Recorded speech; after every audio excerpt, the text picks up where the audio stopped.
तर जय महाराष्ट्र भावांनो, मी प्रदीप खुपसे. तर मी कुक्कुटपालन करतोय, गावरान कुक्कुटपालन. तर तुम्ही बघू शकता इथे कोंबड्या आपल्या सोडलेल्या आहेत, त्यांना हिरवं गवत वगैरे खायला टाकले आपण. आणि आपलं शेड वगैरे इथं अशा प्रकारे मारलेलं आहे. शेड काय आपण एवढं भारी केलेलं नाही, आतमध्ये थोडंसंच केलं, ते पण तुम्हाला दाखवतो, थांबा एक मिनिट. आणि हे इकडे आपण रूम केलेले आहे ते राहण्यासाठी, आणि ते ब्रुडिंग रूम करायचे म्हणतो पिल्लांसाठी. आणि हे बघू शकता तुम्ही, अशा प्रकारे आपण पिंजरावरती ठेवला आहे, कारण आतमध्ये ते खाली काहीतरी अथरायचं, त्यांची घाण वगैरे पडलेली आपण बाहेर काढून टाकायची, कारण एवढं आपलं काही पक्कं बांधकाम नाही, त्यामुळे इथे स्वच्छता ठेवणं खूप गरजेचं आहे आपल्याला आता. आणि हे इकडे कोंबड्यांना बसायला केलं होतं, पण याच्यावर काय आता जास्त बसत नाहीत, थोड्याफारच बसतात. बाकी तर काय याच्या पिंजऱ्यात काय जातात, काय वरती जाऊन बसतात, त्यामुळे जरा अवघड आहे यांचं. जरा एकदा यांना बसायचं पडल्यावर नंतर बसतात निवांत. आणि अशा प्रकारे आपण इथे केलेलं आहे बघा. आणि आज पहिल्यांदाच व्हिडिओ मोठा बनवायला लागले, त्यामुळे जरा समजून घ्या, कारण व्हिडिओमध्ये थोडं मागं पुढे होईल, काही एवढं काय विशेष होणार नाही. आणि हे बघा, अशा प्रकारे आपण लेवल वगैरे केलेली आहे. इथे दगडं पण खूप आहेत आमच्या रानात, त्यामुळे जरा साफसफाई मला करावी लागणार आहे बऱ्यापैकी.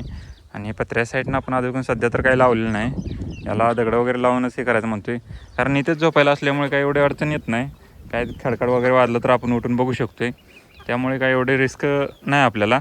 असली तरी आपण इथे थांबणार जातो, त्याच्यामुळे इथे 24 तास एक माणूस असतेच, त्यामुळे काही एवढी अडचण नाही.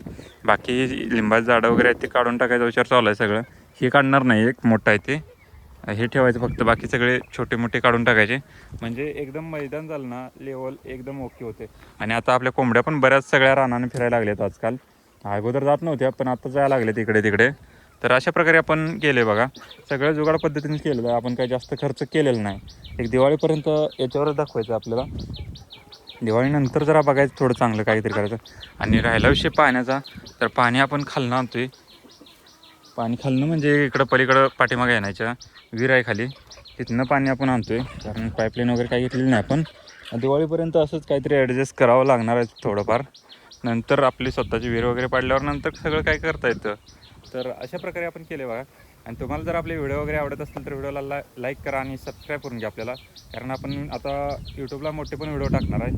आपण आधी शॉर्ट टाकायचो, पण आता मोठे पण व्हिडिओ टाकणार आहे.